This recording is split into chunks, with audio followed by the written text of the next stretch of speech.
வணக்கம் நண்பர்களே, நான் தான் உங்கள் மலையில் நண்பன். இப்போ பார்த்தீங்கன்னா எங்கே இருக்கிறோம்னா நம்ம உலக புகழ்பெற்ற கர்நாடகா முருடேஸ்வரர் கோயில் இருக்கிறோம்.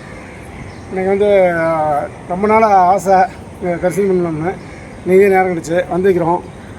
வாங்க போய் பார்க்கலாம் முருடேஸ்வரர் எப்படி இருக்காருன்னு. அது மாதிரி இதை கோபுரங்க முருடேஸ்வரர் கர்நாடகாவிலேயே பெரிய கோபுரம் இதுதான்.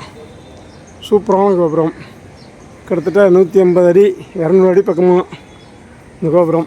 சிவன் பாருங்கள் சூப்பராக இருக்கார். இப்போ வந்து சாரம் போட்டிருக்காங்க பெயிண்ட் அடிக்கிறதுக்கு. அதனால் பார்த்திங்கன்னா உங்களுக்கு இல்லை சாரம் பைப்லாம் தெரியும். இவர் யாருன்னு தெரில. இவர் வந்து ஏதோ சிலை கட்டுறதுக்கு முக்கியமான வர்றதுக்கு ஒரு சிலை வச்சுக்கிறாங்க. சூப்பராக இருக்குங்க.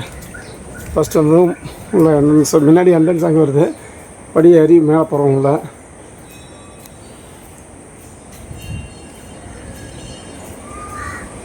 நல்லா செஞ்சுக்கிறாங்க. கடல் ஓரமாக அழகாக பண்ணிக்கிறாங்க. சிவபெருமான் கிட்டத்தட்ட 130-150 அடி என்னமோ ஹைட்டு. சூப்பராக இருக்காரு.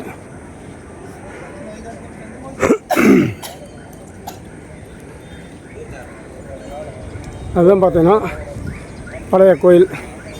அதுதான் கருவறை இருக்குது. லிங்க ஈஸ்வரர் இருக்கார் பாருங்க. இவ்வளோ கண்கொள்ளா காட்சியாக இருக்குது. இதே கடலோரமாக சூப்பராக அமைஞ்சிக்கிறாரு. இங்கே மிஸ்ஸஸ்ஸு வந்து ரசிச்சுட்டு இருக்கிறாங்க. கொட்டாய் வேற விடுறாங்க.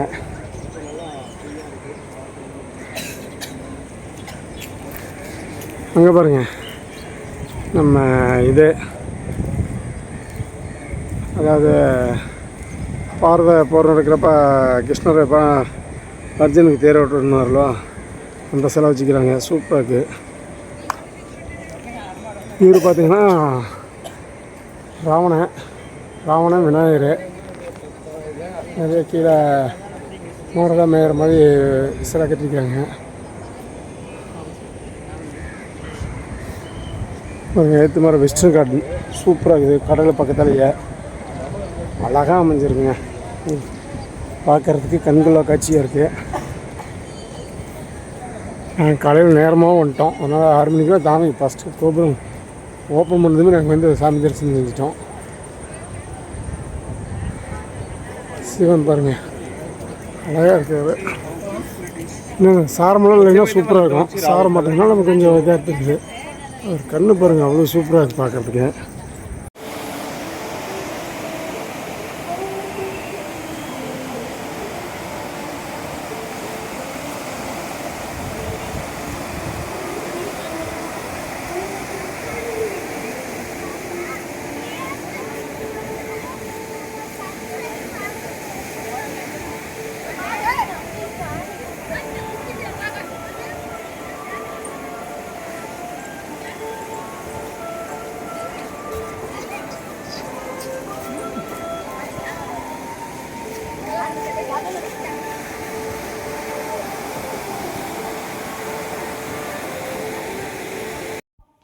நண்பர்களே, இங்கே பார்த்தீங்கன்னா மீன் பிடி படகுலாம் நிறையா இருக்குது.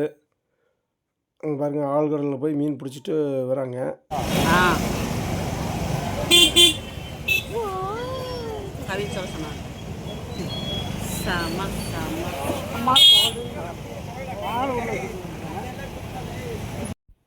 நண்பர்களே, இப்போ பார்த்தீங்கன்னா நம்ம முருடேஸ்வரில் நைட் வியூ பார்க்குறதுக்கு வந்துக்கிறோம். அதாவது இந்த லைட்டிங்லாம் போடுவாங்க, அதை பார்க்குறதுக்கோசம் வந்துக்கிறோம். இன்றைக்கி ஏகப்பட்ட டிராஃபிக்குங்க. நாங்களும் முன்னாடியிலேருந்து வரோம், ரொம்ப நேரமாக வந்துக்கிட்டே இருக்கிறோம். ஏகப்பட்ட டிராஃபிக்கு பாருங்க. லைட்டிங் வேறு சூப்பராக இருக்குது. அழகாக போட்டிருக்குறாங்க லைட்லாம். நாங்கள் பார்த்து பண்ணுமா தெரியல. எடுத்து தொலைவிட்டு தான் பண்ணோம். ஏன்னா அவ்வளோ டிராஃபிக்கு எடுத்து தொலைவிட்டு இருக்கிறோம். டோக்கன் கீழ் பண்ணுங்களா இல்லை சரிங்க.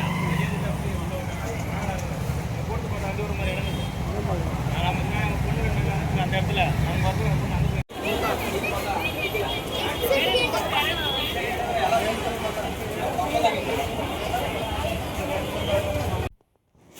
லைட்டு பார்த்தீங்கன்னா சும்மா ப்ளூ கலரில் பாருங்கள் சூப்பராக இருக்குது. ஸ்கை ப்ளூ கலரு, மேலே ஆரஞ்சு கலர் அந்த இதுக்கு மட்டும், அதாவது கலசத்துக்கு மேலே பாருங்கள் மக்கள் இருக்கிறாங்க. அதாவது லிஃப்ட்டில் போய் பார்க்குறாங்க. மேலே தெரியுறாங்க பாருங்கள். நேரத்துக்கு பார்த்தா எவ்வளோ சூப்பராக இருக்குன்னு நினச்சி பாருங்கள். நாங்களும் போகலாம்னு ட்ரை பண்ணோம். ஆனால் கூட்டம், இது கிலோமீட்டர் கணக்கில் கூட்டம் நிற்கிறாங்க கியூ, அதனால் போக முடியாது.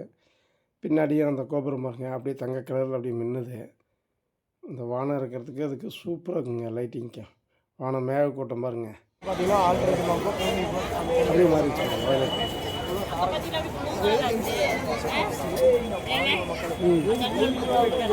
ரெட் கலர் ஆயிடுச்சு.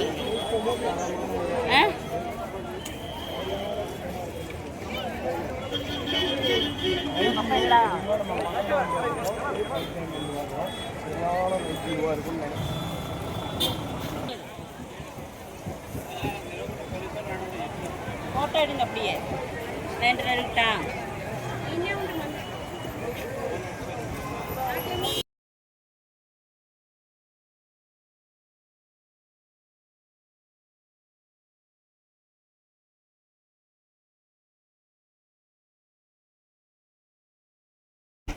இப்போ உள்ள இந்த ராஜகோபுரத்து வழியே உள்ளே போயிட்டுங்க.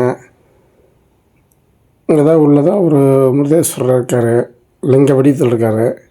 லிங்க வடிவத்தில்னா முகம் மட்டும் தெரியும். பாருங்கள் பின்னாடி பாருங்கள் சிவபெருமான் உட்காந்துக்கிறாரு. இங்கே ஒரு சாமி இருக்குங்க. இவர் முருகராக யாரோன்னு நினைக்கிறேன், முருகர்னு தான் நினைக்கிறேன். அவர் தான் இந்த முருதேஸ்வரர் டெம்பிள். இது எதுக்கு கட்டி வச்சுக்கிறாங்கன்னு தெரில, கேட்டால் தான் தெரியும். இப்போ யார் இப்போ இங்கே போய் கேட்குறது தெரியாது. கோபுரமாங்க வானம் உயர்ந்து நிற்குதுங்க கோபுரம். நான் வந்து பார்த்தா தலையில கீழே வந்துட மாட்டேங்குது, நல்லா ஹைட் இருக்குது. இந்த லிஃப்ட்டுங்க மேலே போகிறதுக்கு 18 ஃப்ளோர் வரைக்கும் போகலாம். 18 மாடி கொண்டது, அதாவது 18 தளங்கள் கொண்டது இந்த கோபுரம். டிக்கெட் வாங்கிட்டு போனோம். குழந்தைங்களுக்கு 10 ரூபா, பெரியவங்களுக்கு 20 ரூபா. இங்கே தான் போகலாம்னு பார்த்தா டைம் முடிஞ்சு போச்சு. அவ்வளோதான், 7 மணியோடு முடிஞ்சிருது. அதுக்கு மேலே விட்டதில் மறுபடியும் காலையில் தான் ஏகப்பட்ட லைன் இருந்துச்சு நாங்கள் வரும்போது.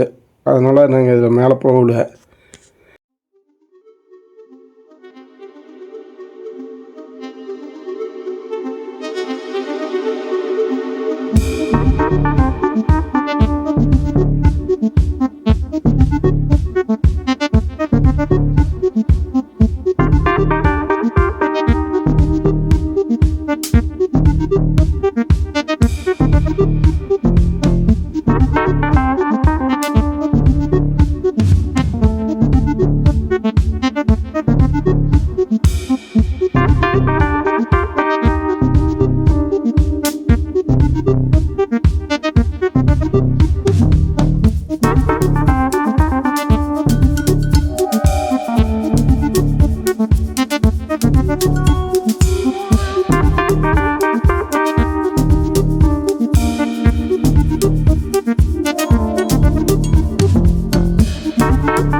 நம்ம வந்து கொஞ்சம் லேட்டாக வந்துட்டுங்க. இன்னும் கொஞ்சம் முன்னாடி வந்திருந்தா உள்ள அந்த லிஃப்ட்லேயில் போயிட்டு வந்திருப்போம்.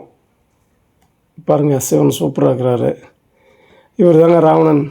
இவர் விநாயகர். அதாவது அந்த ஆத்மலிங்கத்தை கொண்டு வரும்போது விநாயகர் மதித்து இந்த ஆத்மலிங்கத்தை வாங்கிக்கிறாரு. முருதேஸ்வரர் பைக் சார் இல்லைன்னா சூப்பராக இருந்திருக்கும். லைட்டிங்லாம் நிறையா போட்டிருப்பாங்க.